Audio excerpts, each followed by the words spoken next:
Go for Leadership, the podcast with Daniel and Gert. Hello and welcome for today's episode of the Go for Leadership podcast. With me today is KT Anderson. KT, welcome to the show. Thanks for having me here today. Go for Leadership interviews. KT, and like always, we ask our guests to introduce themselves in 30 seconds. So time is ticking. All right, great. Well, I'm KT Anderson. I'm a leadership and learning coach who works with leaders, high performers, and continuous improvement coaches to move from doers to developers of people and how to continue to own their expertise while helping others grow, learn, and achieve their best selves as well. And I'm just based in the San Francisco Bay Area and have lived in 7 countries around the world. Wow, that's amazing. So you have a lot of experience with leadership, and I think for everybody, leadership has a different touch, and it's so hard to really define it. How would you define leadership, or what does leadership mean to you? That's a great question, and I've really come to see leadership to represent 3 primary roles, and I describe this in the book, and I'll share learning to lead, leading to learn, and I'm sure we'll dive into it more. But to boil it down, the essence of leadership is to set clarity of direction and then provide the support to their people to achieve the goals and go in that direction, and all the while developing themselves to be the best leader and person that they can be. I like that. And in particular now in this uncertain times, it's so important to give guidance and orientation to our people. How would you recommend to leaders, even maybe young or not so experienced leaders, to give this, let's say, clarity on direction or orientation? Yeah, that's great. And I like that you're using the word orientation, because it really is the sense of direction rather than what must be done. So it's about, even if you don't have to happen, how can you get input and then make a decision about this is where we as a group or a team or as an organization need to orient all of our energy to problem solve and to work together to achieve it. And it's the same way I like it when you're going on a hike. You don't want to just start the hike being like, oh, we'll just wander out into the wilderness, not knowing where we're going. You do want to say on the map, like, okay, we're trying to get to here. Now, you may not know exactly how you're going to get there, but at least you're aligning your efforts into moving towards that point.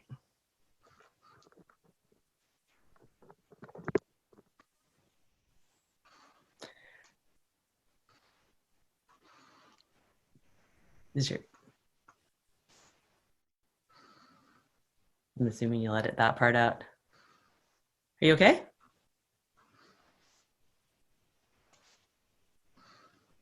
Can you hear me? I can hear you, yeah.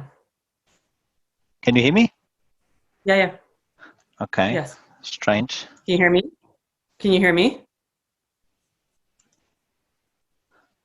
So let me quickly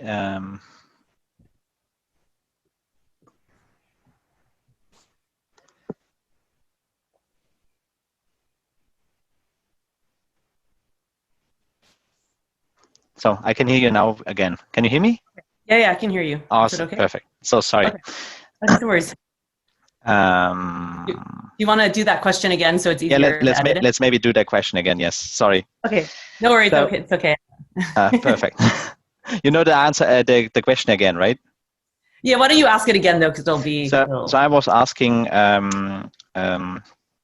how do you give orientation and set clarity for your people to in particular in these difficult times, where it's so hard to overcome, let's say, this uncertainty and these different forces that is impacting the teams or the organizations?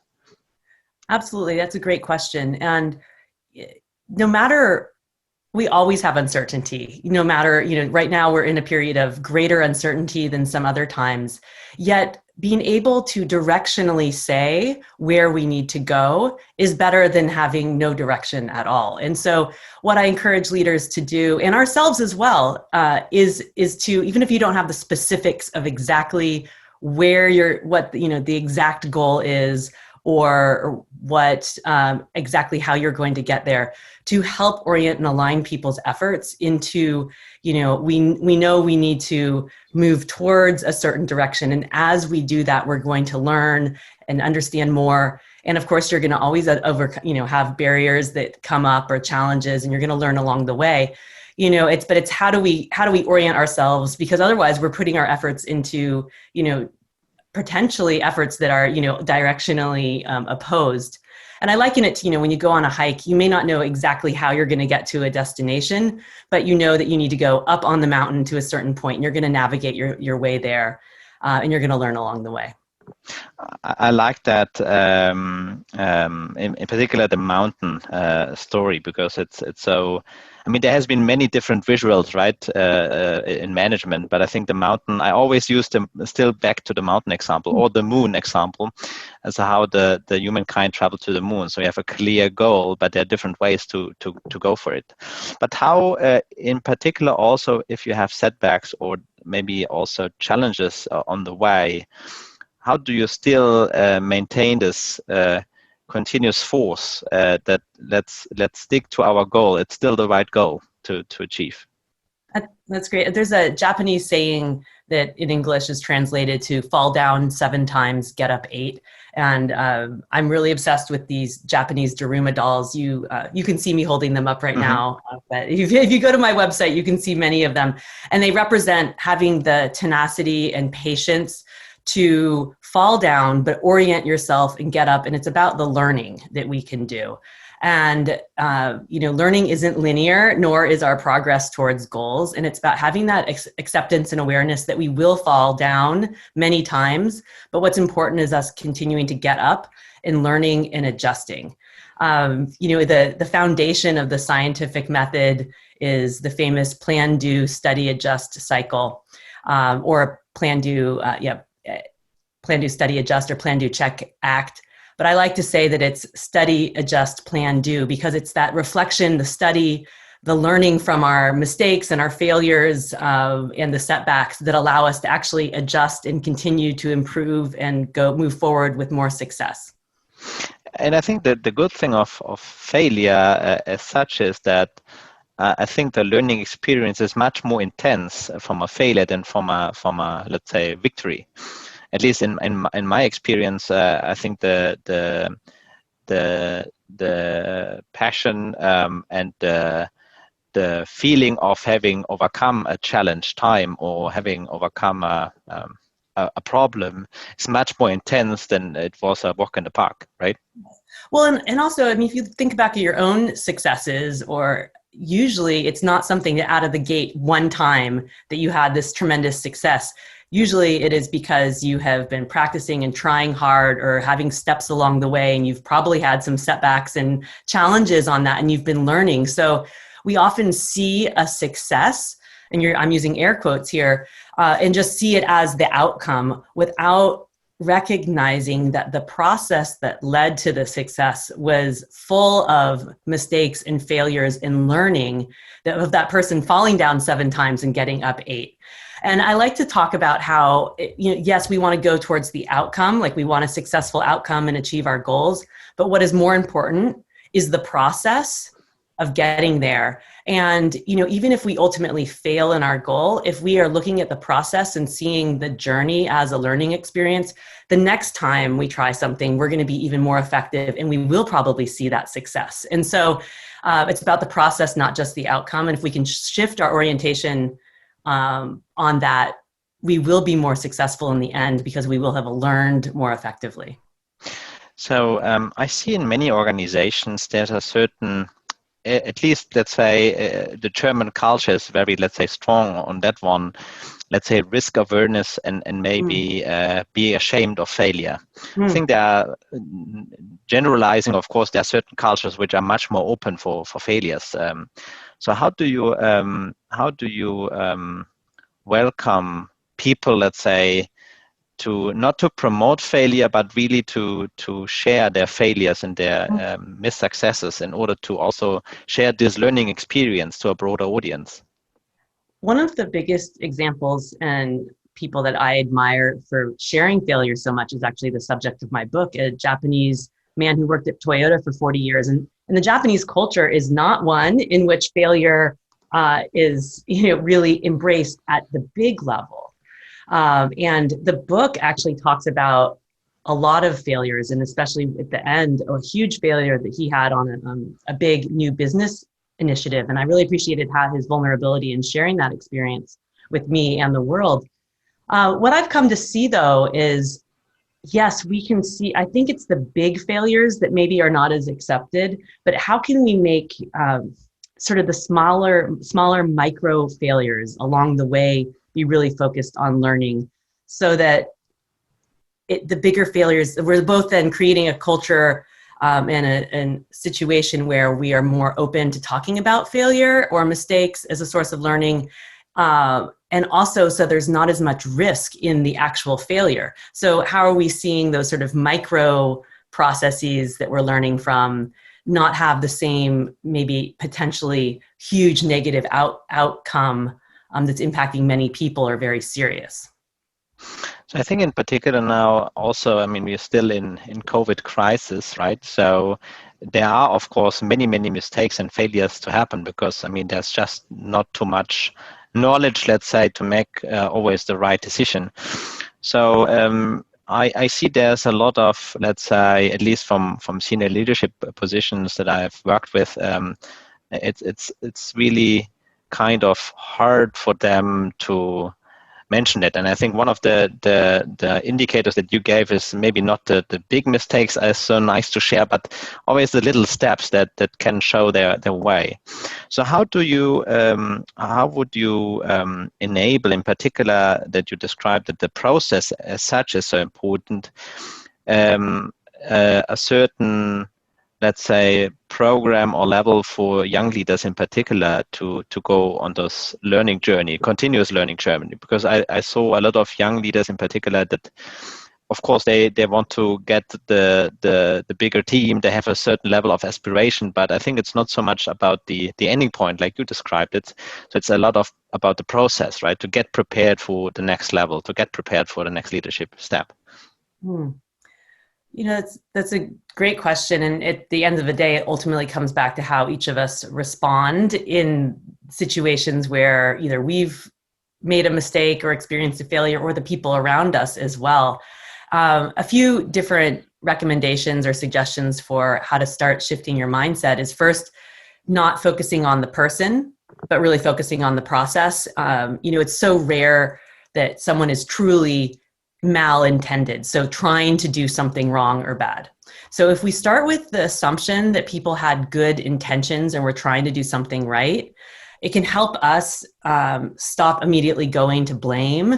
And maybe then we may have that reaction, but how can we check ourselves from expressing that reaction, or pulling back and then asking about what happened in the process, and to show up with genuine curiosity and asking open-ended questions. So not closed-ended questions like, or even why questions that can sound blaming, like, why did you do that? But like, what happened in this process? What steps did you take? What are you learning? How can we prevent this in the future? So really asking those what and how open-ended questions with genuine curiosity to learn and help prevent it from the future. So those would be my two biggest things: is focus on the process and ask more questions that come from a place of learning and wanting to be helpful rather than a place of blaming. Awesome. So you lived in so many countries, and I'm wondering, I have experience also with many countries and on an international scale. So how was your experience working with leaders of such different cultures? Did they have experienced certain differences, or are there, let's say, better leaders in this world in different countries than in others? So a few of my experiences were more when I was in university or below, but I have lived and worked in several countries since university graduation. In particular, I lived in Australia for 4 years, in Japan for almost 2 years, and the UK as well. And I work with leaders around the world now as well. I would say there are absolutely cultural differences in how people show up. However, there's something fundamental about us as human beings. And if we kind of anchor on that, like generally, most people want to do good in this world, want to help other people, and they may have learned some habits or actions through their culture that maybe don't align with that as easily, or may inhibit them, or the challenges they experience because of how they have been, shaped by their culture.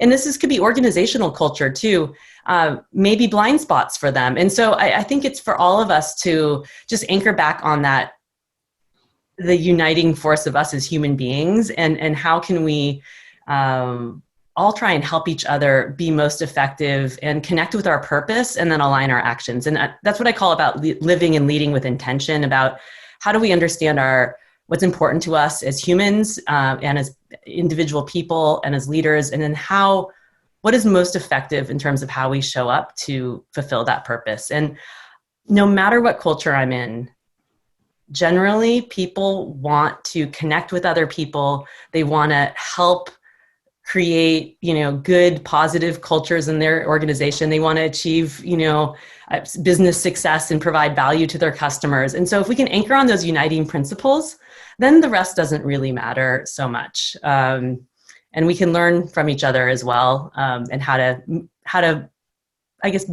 become more of a global culture as well. I love that attitude, and I'm completely agreeing with what you have just said. So I think there is, of course, there are certain, let's say, bias, but at the end we are one humankind. So, and I think that's important to always remember. It's one small little planet on this universe. Yeah. So it's important that we bring that together. Totally, and there are cultural differences, and it's important to recognize that.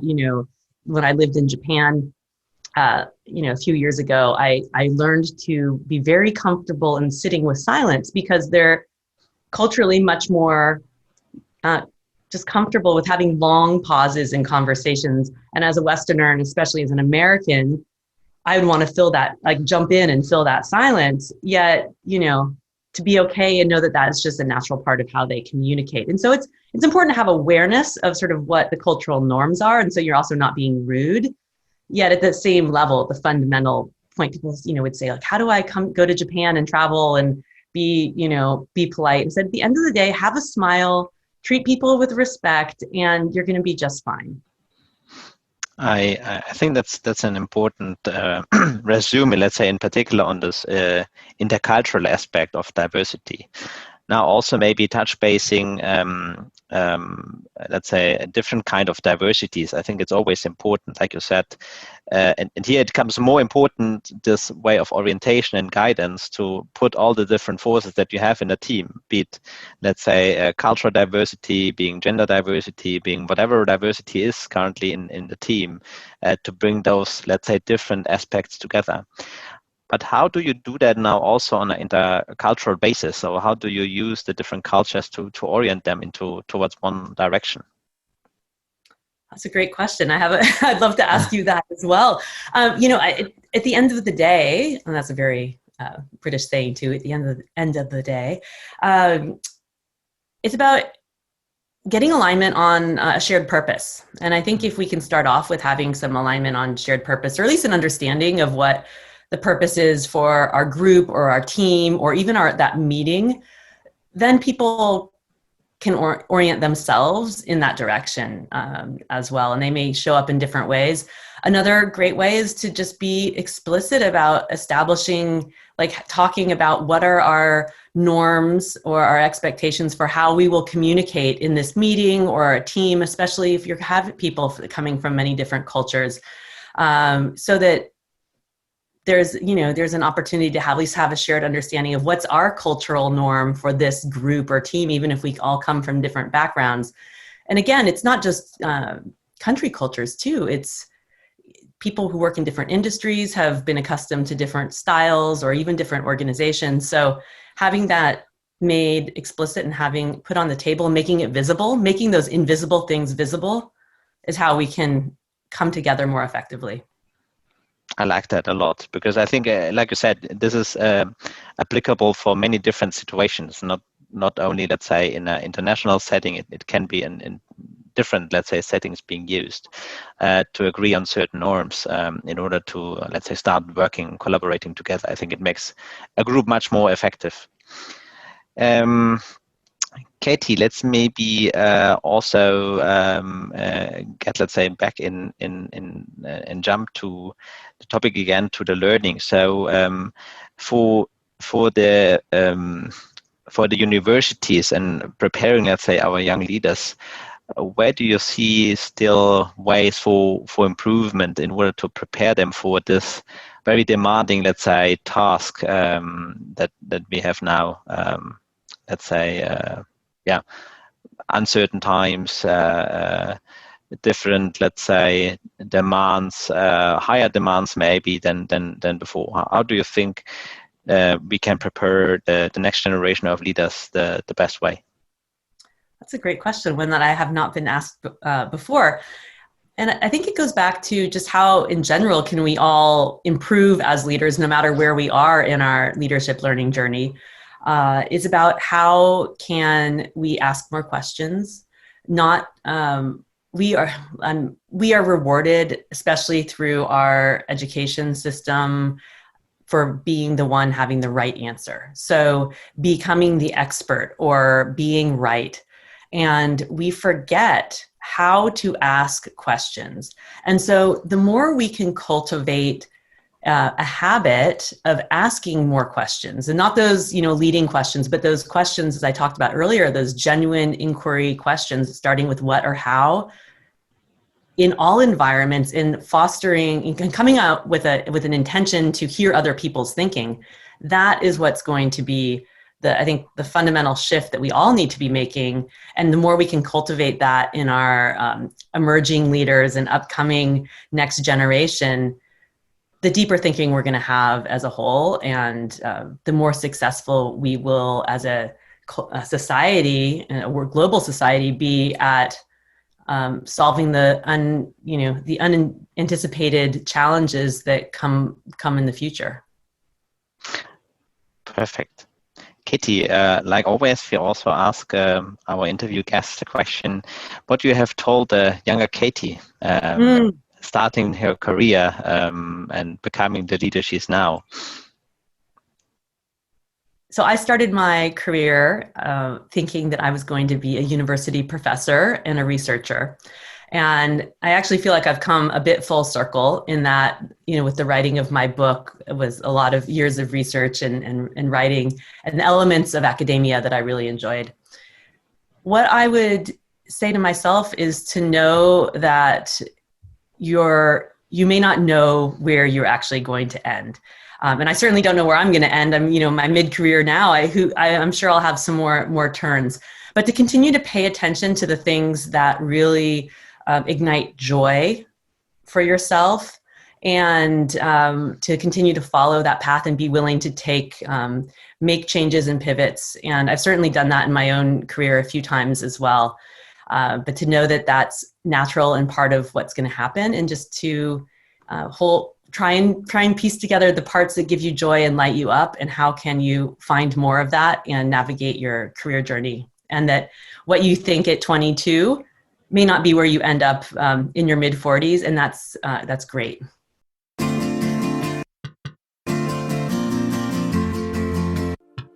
Go for Leadership, the podcast with Daniel and Gert. I love that, and I love your passion for learning. I think you demonstrate that as well in the book and what you have just outlined. Thank you so much for being our guest today, Katie. Thank you so much as well, Danny. Go for Leadership, the podcast.